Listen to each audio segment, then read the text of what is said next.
Today we are going to review another MAPS program, MAPS Prime.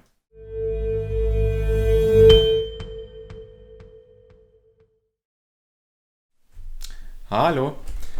Okay, so today's review will be MAPS Prime, and it's one of two very different MAPS programs that you can buy at MindPump.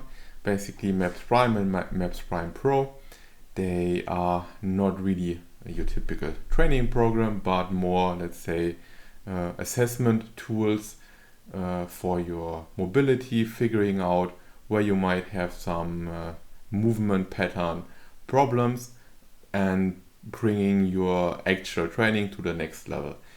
So it's less about a dedicated training blueprint. So let's say that you do bench press for X reps and much more about can you move your body the way it's intended to move. And in MAPS Prime specifically, you have everything is set up around the compass test, followed by pre-primer sessions, and then you also, if you passed everything, you have ignition sessions and post-primer sessions for after your workouts, and even a couple of fortification sessions, which would be additional movement training days. Let's put it like this. Let's start at the compass test. The compass test is a three-part test. It divides basically your body in three different zones. In the upper body thoracic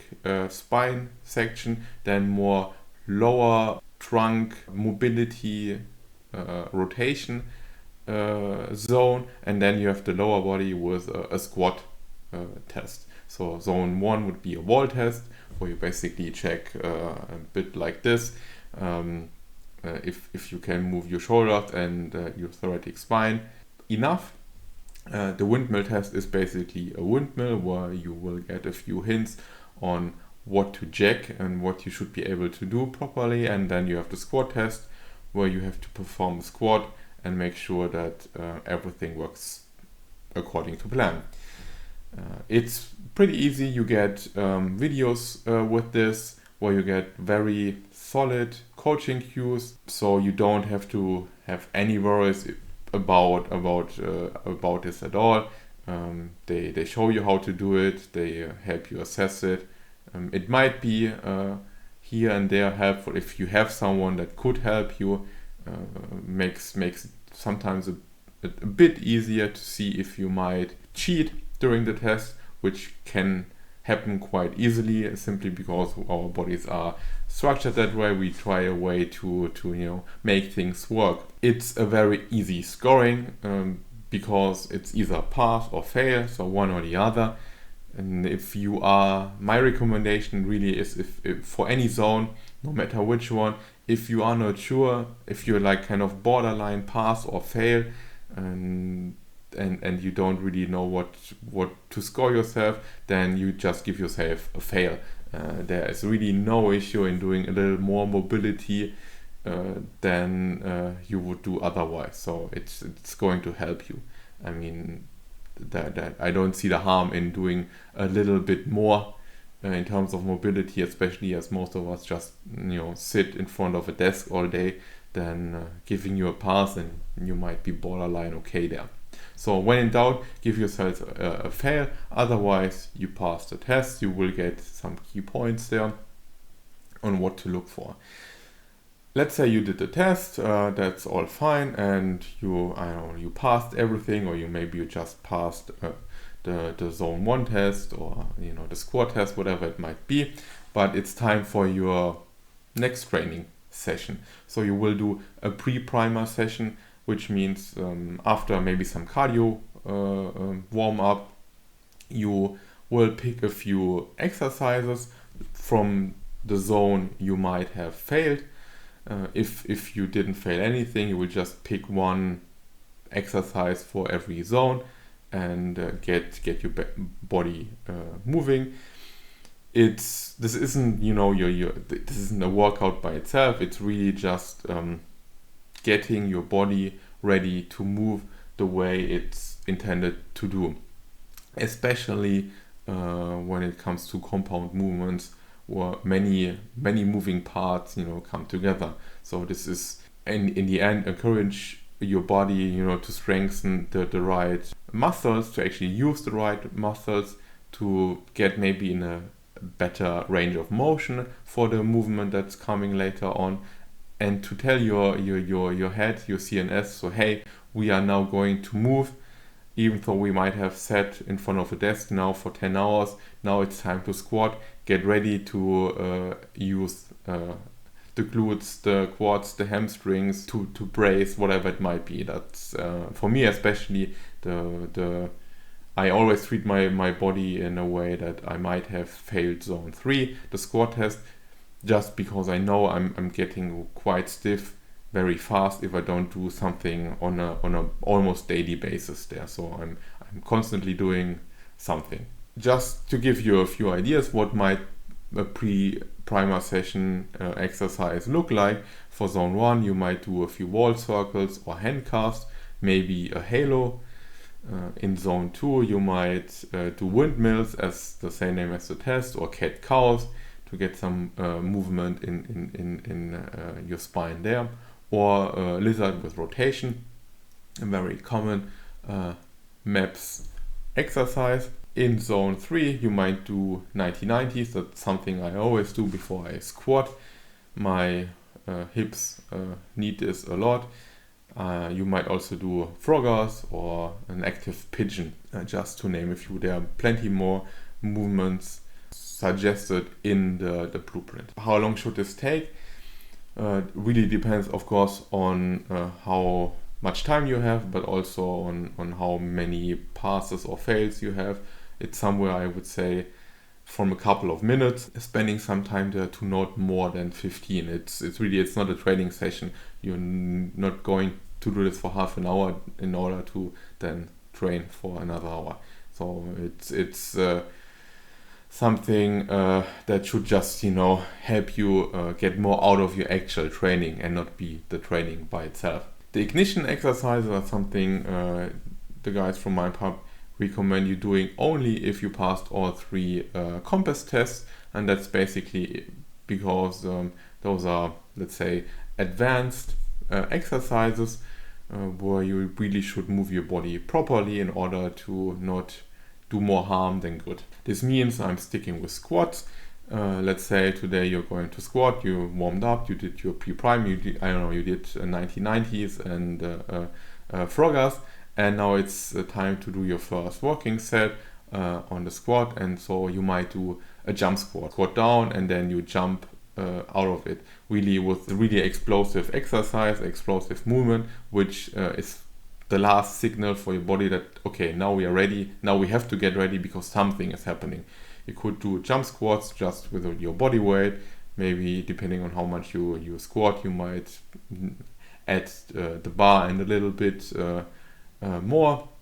Or you could also, and that's what I like to do, you could do box jumps where you just, it's a jump squat on a box. I like that a lot. I don't know why, it just feels good to me and really helps me to wake up, especially if you are not fully there yet, if you're physically in the gym but not mentally yet. So jumping helps quite a lot, and it's something similar for rowing or bench pressing or overhead pressing. After your training session, you have post-primer sessions that you can do. They will also take you, depending on how many fails or passes you have, from a few minutes to not more than 15 minutes. And you have three different types of movement patterns. Basically, you can do tension poses, which are something that you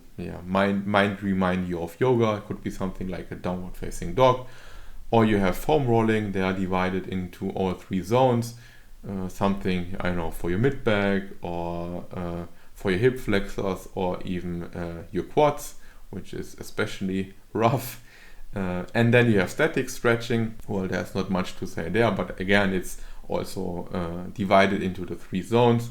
something, I don't know, like a lat stretch or a static pigeon or a deep squat, a quad stretch, if you might have done a couple of squats. You will do, depending on how many passes or fails you have, and for the zones, somewhere between 1 and 3 total movements if you passed all of them, but really not more than 4 in total. So if you failed more than 1, you might, rotate through a few of them, maybe focusing on when you're training a little bit more upper body heavy or lower body heavy. That's at least how I would do it. Again, this is not a workout. This is really going to help you to reinforce the movement patterns that you just used and signal your body that these ranges of motion are safe and secure and that you can access them with ease, and signal this to your brain. Basically, this is the idea, and will help you to hopefully bring your next pre-priming session to a next level, and then your actual training session to another level. That's the whole idea. Let's say you failed all 3 zones, then you have the chance of doing fortification sessions, which will help you to fortify what you learned in terms of movement patterns. It's basically an extra mobility day session in your training workout. Let's say you failed zone 2 and 3 and you work out 2 times a week in the gym, then you would do your normal training sessions, pre-priming, maybe no ignition, and some post-priming, and on 2 other days you might want to do something for zone 2 and 3. It looks a bit like a training session, but it really isn't. You pick a few exercises, do 8 to 12 reps. They are very short rest period, and it's really more about giving you some extra movement and not even breaking a sweat. It's not really training. It's really just going to help you to get better in the movement. So this means you can even do this at home. Maybe because you can just use your body weight, or depending on what it is, you might use a very light kettlebell or dumbbell or bands to do something like an overhead squat or a good morning or a floor bridge or a face pull. So it's nothing fancy, something you can do at home. Maybe you want to go to a gym for some extra cardio work, which is fine. Then you can do them even there. Quite easy, quite simple. And that's what MAPS Prime is all about. It's really helping you to bring your actual training to a better level, to get ready for your actual training. It's something that really makes a difference. For me particularly, I really constantly use it for the zone 3 part, because I like squatting a lot, but my hips get quite tight very fast. I have to constantly make sure that I keep them mobile as much as possible. For me personally, I have a daily yoga morning routine in which I incorporate something that would look like my variation on sun salutation, where I pretty much add some extra rotation and definitely some hip stretching. It takes me 6 to 12 minutes. It's easy. It helps me a lot to really do something every day. And then on top of this, I do whatever I feel I need for my actual training. And that's how you do it. At the beginning, I really would do this for a couple of weeks the way it's prescribed, and then you learn more about your body. You see what you need more, what you might need less, and then you just sprinkle it in. Maybe you have a very stiff thoracic spine, then you probably should do something about this on a daily basis. Can focus a little less maybe on your hips, because they are very mobile without you doing anything. So this is here's the website of the products that you can pretty much get a few of the things that I just told you. You can buy the program for $97. Here are the 3 different tests. Nothing very difficult. You might also like to have a look on the bundles, in my opinion, and look for Prime Pro bundle. Here you get Maps Prime and Maps Prime Pro, and you can for $200, and you can save $70 in total. That's really something I encourage you considering getting both. They are not the same. I mean, they have the same focus. They want you to help you move better, own your range of motion, get a better range of motion, but they're really not the same. We will discuss this in the next video, in which I will review Maps Prime Pro. Either way, check out the podcast from Mind Pump, because Maps Prime and Maps Prime Pro, and especially the bundle, are constantly every now and then on sale, so you might save even a little bit more. And this is really something you can use for assessing your own mobility, something where you can help your parents, partner, friends, but also this is something that you could use as a coach, just to see where is your client, assess the biggest issues, and map out a training plan from there and say, okay, we really have to work on your upper body mobility because you're lacking there, and put out goals and actually map out a plan to get there. So this is something I encourage every coach and trainer to have and get there.